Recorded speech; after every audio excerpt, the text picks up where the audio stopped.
Diplomacy never meant that the truth must not be told, facts must not be put on the table. Anyone who has not made a follow-up after that press conference, they will never know that there are no mass graves of white people in South Africa. Our president was there. He has to be. The Minister of Intelligence, Mkhumbuzo Ntshavheni, was there. She's got all the intelligence information they required. That's why she was there, to say there are no mass graves of white people. There is no genocide. Even this video you are showing me is not South Africa. Because I asked a question. Oh, is this South Africa? Where's this? I don't know, but you must outrightly say, no, it's not South Africa. There's approximately 1,000 of them. They're all white farmers, the family of white farmers. And those cars aren't driving, they're stopped there to pay respects to their family member who was killed. And it's a terrible sight. I've never seen anything like it. Have they told you where that is, Mr. President? No, I'd like to know where that is, because this I've never seen. But okay. I mean, it's in South Africa, that's right. We need to find out. Because South Africa has got no place for mass graves of white people, and there's no genocide. But that is not the issue. We all know what the issue is. The issue is Israel. The issue is to push back South Africa on Israel, on Russia. The issue is to impose Starlink without following the necessary empowerment laws of South Africa. Look, here's burial sites all over the place. These are all white farmers that are being buried. He falsely presented the image as evidence of mass killings of white Afrikaners during a meeting with South African President Cyril Ramaphosa. If there was Afrikaner farmer genocide, I can bet you these three gentlemen would not be here. The video, verified by our fact-check team, actually showed humanitarian workers lifting body bags in the Congolese city of Goma following deadly battles with M23 rebels. Remember this from just a few days ago? Trump showed this image at the White House during a meeting with the South African president, claiming it was dead white farmers in South Africa. These are all white farmers that are being buried. But according to Reuters, this image is actually from the Democratic Republic of Congo, and it was filmed by a Reuters video journalist. Reuters fact-check team said it actually showed humanitarian workers lifting body bags in Goma following a deadly assault by the rebel group M23. It's a screen grab from a video published by Reuters in February. Trump held up a blog post that wrote about that conflict in Eastern DRC, as well as racial tensions in South. Family, this King Messiah. It's important that you hit that subscribe button. Make sure you hit the bell so you can be notified when we release the next video. We're building this community, and your support is greatly needed and appreciated. Hey, and make sure you stay tuned to the end, because we're going to talk about it. South Africa, Donald Trump, Julius Malema, Ramaphosa. Let's get into it. Failed municipality under the previous leadership of the ANC and the current one, especially Kwakwati, Ward 16. We want to fix it, and we want to do it working with our people. Our chances look very high, and we stand a very good chance. Our people are happy to receive the economic freedom fighters. But you will know that we don't exist just for vote. We exist to conscientize our people on the ground. So if we convert 2-3 people to believe in the message of economic freedom, with that will be a big achievement for us. But we're going to put up a good fight. You can already see here, we don't want people from outside this world. We're only dealing with people from this world.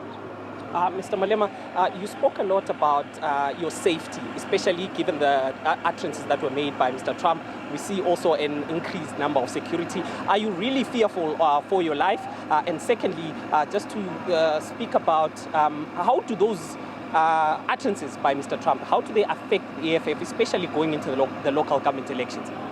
Well, I'm not fearful. As a revolutionary, part of being killed is one of those honors you must wear with pride. But I'm not going to be reckless. When he says to Ramaphosa, why is this man not in jail? Why are you not arresting this man? He simply means, why are you not killing this man? Because this man wants to kill white people. That's what he believes. And imperialism, especially the USA, it makes such remarks meaning something different. If you remember how they killed Gaddafi, they said no-fly zone and any other necessary means in Libya. And that meant Gaddafi is going to be killed. And that's how they took care of that situation in Libya. So we know imperialism killed. The president of South Africa was unable to defend the constitution of South Africa to say, this thing that you are accusing him of and saying to us we must arrest him. Firstly, we are a constitutional democracy and we are governed by the rule of law. The judiciary has expressed itself on this matter, including the highest court in the land. If I arrest him for that, then I will be violating the constitution of South Africa, which I must respect. He failed to do that. So when a president fails to do that, you have a responsibility to defend yourself. And that's exactly what we're doing. The EFF is more powerful now. Everybody else, all of you, including Sam Kelo, you said EFF is dead, EFF is irrelevant, and all of that, only to find it in the Oval Offices and to find it in the White House.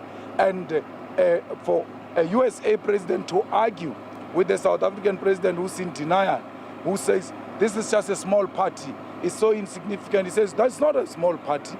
This party can gather 100,000 people under one roof in a stadium where I can't even see a single empty seat. You can't say that is a small party. We are not a small party. That's why imperialism is very scared of us. Mr. Malema, how did you feel when you saw those videos of yourself being beamed at the Oval Office with President Ramaphosa, particularly noting the historical nature of Kill the Poor, Kill the Farmer song with the Constitutional Court judgment? Well, I was not shocked necessarily. I knew that issue is going to arise, but that they will play videos. I was not sure. I didn't know all of that, but I knew that matter was going to arise. And I was very interested to hear how the president is going to defend the struggle song that the ANC has defended throughout the history of that song. He couldn't defend the song as a heritage. He couldn't defend the song as a struggle song. He couldn't explain the song that it doesn't in any means necessarily refer to literal killing of white people. It was refused in reference to a white supremacist system of oppression in South Africa. He couldn't do that because he himself never believed in the struggle. And that was justified when he couldn't defend the struggle right at the White House. So we know for a fact that he threw the Constitutional Court under the bus. He threw the Constitution under the bus. He was not loyal to his oath of office to defend the Constitution of South Africa, where he should have pronounced that the highest court has ruled on the matter. I can't arrest him. Even if I wanted to, I have no powers. There is a rule of law in South Africa that needs to be followed. But they all understood the language, that the language is not arrest, it's killing. Why are you not killing him? Because he's going to kill white people. That's what he wanted to project, but he was not courageous enough. You have the whole former deputy president of the Youth League who sang this song, sitting there, not saying anything. The whole minister of public relations, Kumbuzo Chabeni, I was with her in the Youth League. She was the youngest in Peter Mukaba's NEC of the ANC Youth League. She knows the history of this song. She's sitting there very scared. All of them shaking. The president himself shaking. Only 4 white Afrikaner males were confident. It was Rupert, the 2 golfers, and Steenhuisen. Why do you give Steenhuisen to speak in such a meeting and not give a minister of international relations?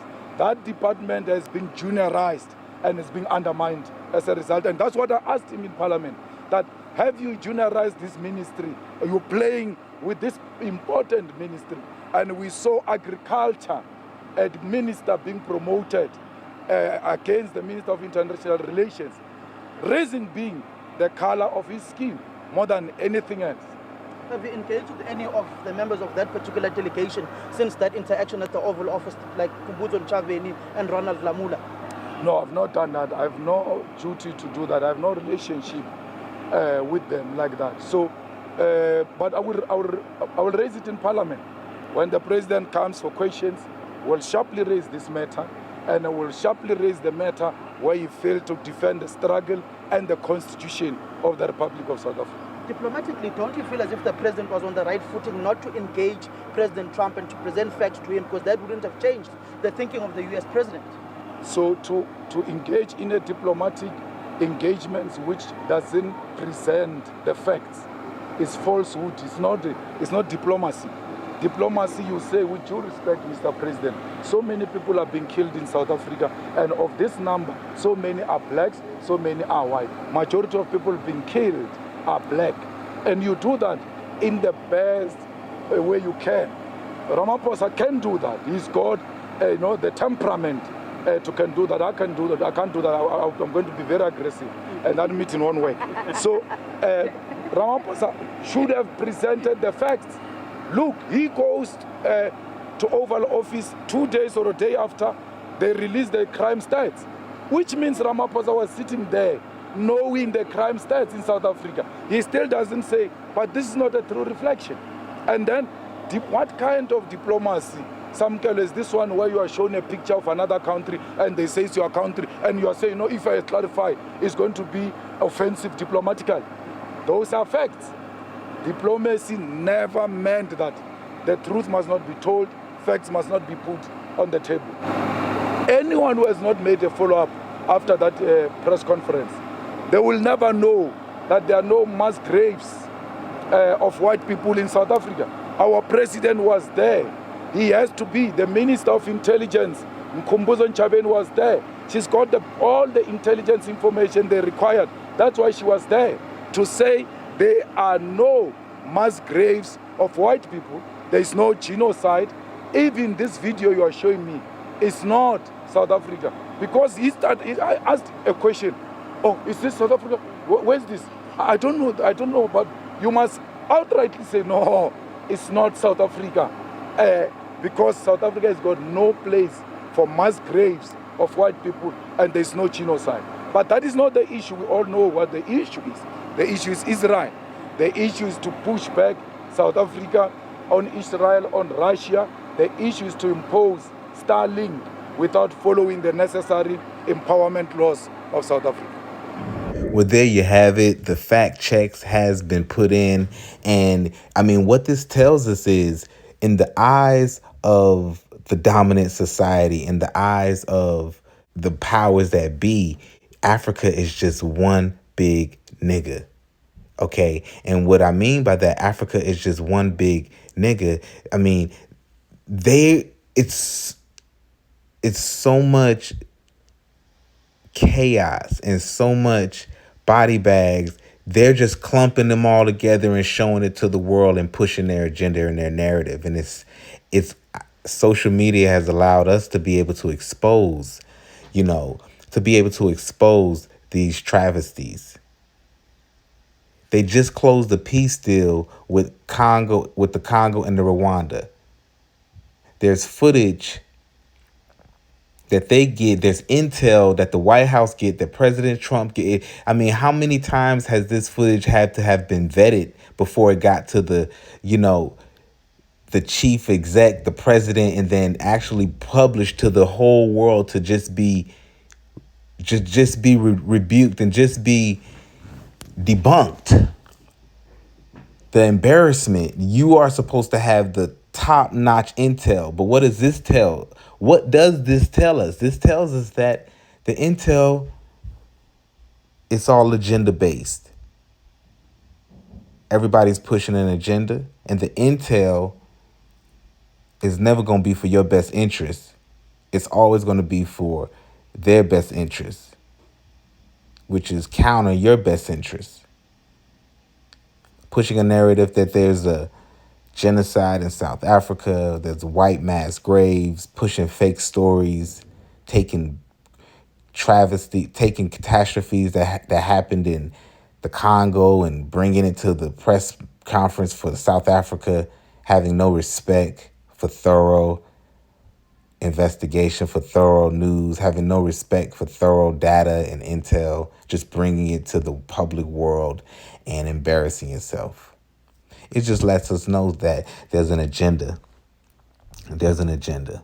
So we're going to continue to stay united, you know, a united front, and we're going to continue to push positivity.